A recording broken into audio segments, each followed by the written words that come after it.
Okay, we're going to open up our final session, session 13, entitled Cortical Vitreous and the Vitreoretinal Interface. I'd like to welcome my co-moderator, Dr. Luis Arias. And our first speaker will be speaking on Source OCT Angiography of full-thickness macular holes before and after surgery, Dr. Zofia Michalewska. Ladies and gentlemen, first of all, I would like to thank again the organizing committee for inviting me to share this talk with you. And I would like to thank all the audience for staying so long today. Thinking about macular holes, our first thought is that it is a real vitreomacular interface disease. But please think about something different. What about macular holes that occur in earlier vitrectomized eyes? And what about macular hole formation in eyes without any visible traction? We know that macular holes, full-thickness macular holes, are created much more frequently in fellow eyes of full-thickness macular holes. There were several studies on EDI and Source OCT which found no agreement in regards to choroidal thickness in full-thickness macular holes. Because of that, I thought about analyzing macular holes in OCT angiography. The first part of this talk will be a retrospective study of 88 eyes of 88 patients examined either before or after surgery. First, please look, that's a case of a stage 2 macular hole.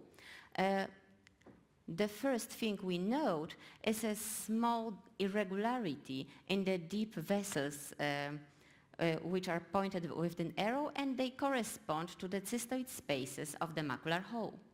Then we see a hyporeflective area, a hyporeflective circle, which corresponds to the size of the hole in the choriocapillaries.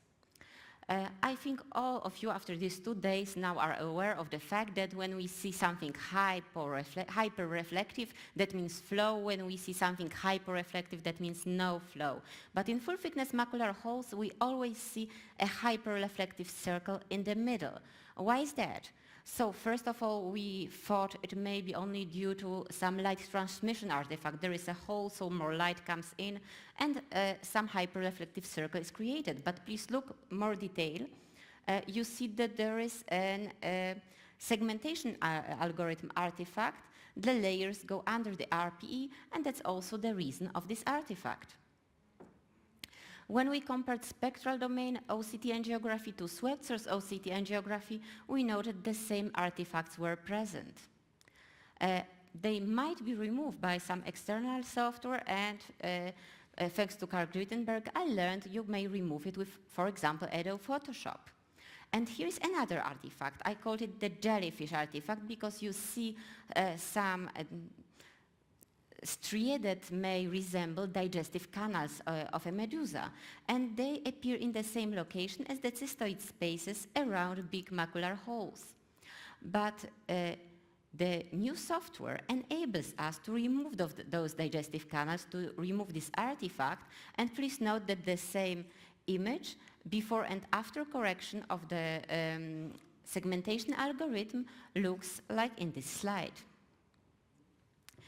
We noted, observing post-operative images, that those eyes that at post-operative month 1 have minor central retinal thickness, those eyes have a very big fovea avascular zone noted in the deep retina vessels layer. When compared to the other eyes that have better visual acuity, more correct central retinal thickness after 1 month, they have minor fovea avascular zone. Looking at the fellow eyes of our patients, we know that in macular holes there are a lot of epiretinal membranes, vitreomacular tractions, and other diseases, but looking at those almost completely healthy eyes, regarding Source OCT, we noted there still are some irregularities at the level of choriocapillaries. The second part of this study is completely prospective. We took 30 eyes of 30 consecutive patients and analyzed them before surgery and after surgery. And our surgical technique was developed in our department, temporal inverted ILM flap technique. This technique consists on peeling of the ILM, previously stained with trypan blue, only from the temporal side of the fovea. This technique is not inferior to the original inverted flap technique, so it improves the results, especially in big macular holes and in myopic macular holes. But it reduces the chance of retinal nerve fiber layer defects. What is especially important for this study, we have only one part of the fovea with peeled ILM when compared to another part where the ILM is intact.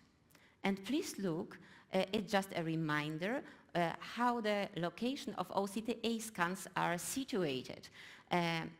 So we have the orange circles represent the superficial retina vessels, the green circles, the deep retina vessels, and please remember that the whole retina is connected with Müller-Glia cells. We know that ILM induces retinal nerve fiber layer defects, which occur sometimes many months after surgery. And please look at those eyes before and after surgery. Look at the deep retina vessels layer, and if you look more carefully, you note that there are some defects, and they exactly match the area where we peeled the ILM. And you can see it stays unchanged up to 3 months after surgery. So in conclusion, I showed you two artifacts that are present in macular holes and the ways to remove them. It might be of some importance because the jellyfish artifact might also be present in diabetic macular edema. So it might be of some importance in those studies. The fovea vascular zone in deep retinal layers corresponds to retina thickness 1 month after surgery. Please note that the choriocapillaries are altered in the fellow eyes of macular holes, and that might add some to the etiopathogenesis of macular holes. And for me, the most interesting thing is that the deep retina vasculature might be altered in the area where ILM was peeled. Thank you for your attention.